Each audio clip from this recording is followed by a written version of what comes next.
الحمد لله رب العالمين والصلاة والسلام على رسوله محمد وعلى آله وأصحابه أجمعين أما بعد. جلالتمآب حسین ابراهیم طه د اسلامی همکاریو سازمان درون سرمنشي، محترم رور حقان پیدان د ترکی جمهوریت ورور هیواد د بهرنیو چارو وزیر، د غړو او ناظرو هیوادونو محترمو وزیرانو او عالی استازو، السلام علیکم ورحمت الله وبرکاته.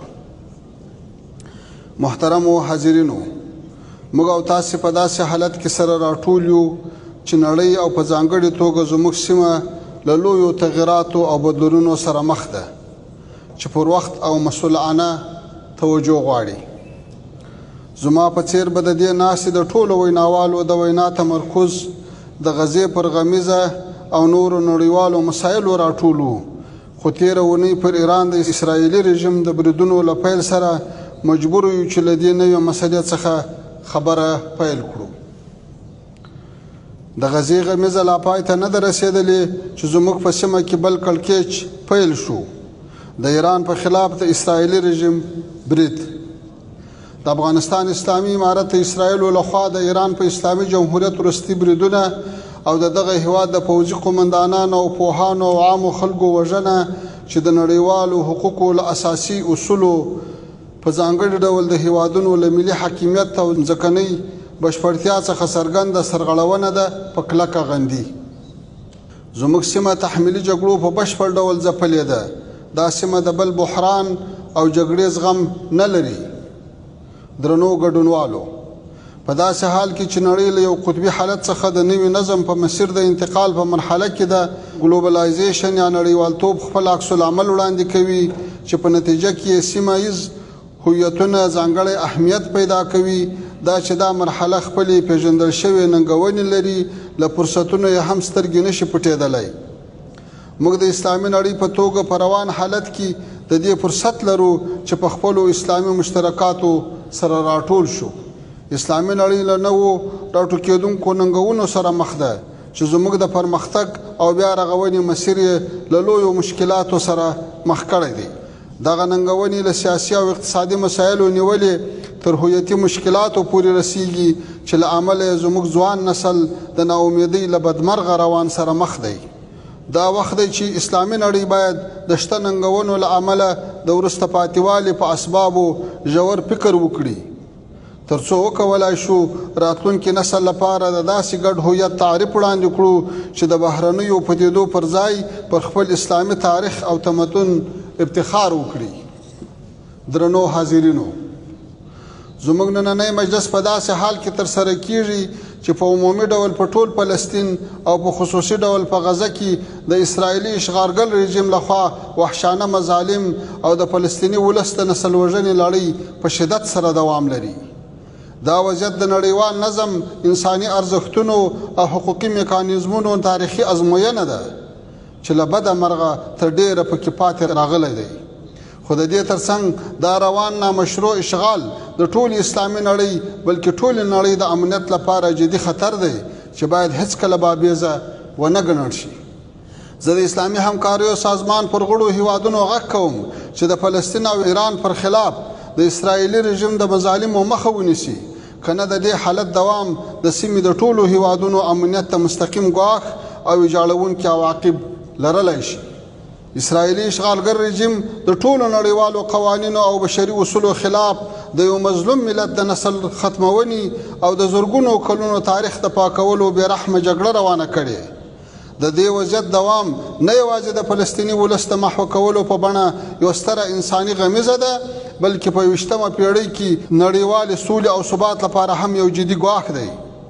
د دغه ګواښ پر وړاندې عاجل عملي ګامونه اخیستل د ټول انساني ضمیر غیر قابل تاخیر مکلفیت دی. ښاغلو او اغلو، د اسلامي نړۍ سیاسي، اقتصادي او تمدني واقعیتونه موږ ته دا فرصت راکوي چې د بین المللي نظم په نوي جوړښت کې نه یوازې د یو ناظر بلکې د یو اغیزمن او تعریف کوونکي لوري په توګه د اسلامي اصولو مطابق ژوند وکړو. دا غونډه باید یوازې د ننګونو د ثبت ځای نه بلکې د عملی اقداماتو ګډو دریځونو او ابتکاري حل لارو د تعریف پیلامه وګرځي. اسلامي هیوادونه که د یوې پخې سیاسي ارادې له مخې اسلامي اخوت، همغږي او همکاري خپل بنسټ وبولي، نو نه یوازې دا چې د خپلو ولسونو عزت به پر ځای کړي، بلکې د نړۍ پر تصمیم نیونکو لورو به هم اغیز ولري. درنو حاضرینو، افغانستان چې د تیرو څو لسیزو له اوږدو شخړو، اشغالونو او بهرنیو لاسوهنو سره مخ و، اوس د یو اسلامي نظام تر سیوري لاندې د الله جل جلاله په نصرت او فضل سره د خپلواکۍ، ثبات او بیا ودانۍ مرحلې ته داخل شوی. الحمدلله نن افغانستان د اسلامي ارزښتونو، اسلامي لارښوونو او شرعي احکامو سره سم د یووالي، امنیت د بنسټونو د پیاوړتیا، اقتصادي ودې او بهرنیو اړیکو د بیا رغونې په مسیر کې بې مخینې پرمختګ کړی دی. افغانستان نن هغه هیواد نه دی چې د شخړو او شاتګ له زاویې تعریف شي. موږ د خپل تاریخ د یو نوي باب پر سر ولاړ یو، داسې باب چې د امنیت، حاکمیت او ملي یووالي له تثبیت وروسته د اسلامي اصولو مطابق پرمختګ، همکاري او سیمهییز اتصال لپاره نوي فرصتونه پرانیزي. موږ غواړو له اسلامي هیوادونو سره دا فرصت د اسلامي عقیدې په اساس د ګډو اقتصادي، فرهنګي او ستراتیژیکو پروژو له لارې د اسلامي اصولو مطابق تعریف کړو. محترمو حاضرینو، زموږ هیواد د غربي نړۍ د ځینو هیوادونو لخوا له نامشروع اقتصادي بندیزونو سره مخ دی. زه غواړم یادونه وکړم چې امریکا په افغانستان کې له 20 کاله جګړې وروسته د افغان ملت ملي شتمنۍ کنګل کړي، چې له امله یې د افغانستان طبیعي اقتصادي پرمختګ له ننګونو سره مخ دی. زه د اسلامي همکاریو سازمان او غړو هیوادونو په مخ کې یو ځل بیا غږ کوم چې د افغانستان د مرکزي بانک کنګل شوې شتمنۍ باید له ځنډ او خنډ پرته آزاد شي. د تاسې هیله لرم چې د انساني او اسلامي مسؤلیت له مخې پر اسلامي امارت د لګول شویو اقتصادي او سیاسي محدودیتونو د لرې کولو لپاره له خپل ټول نفوذ څخه استفاده وکړئ.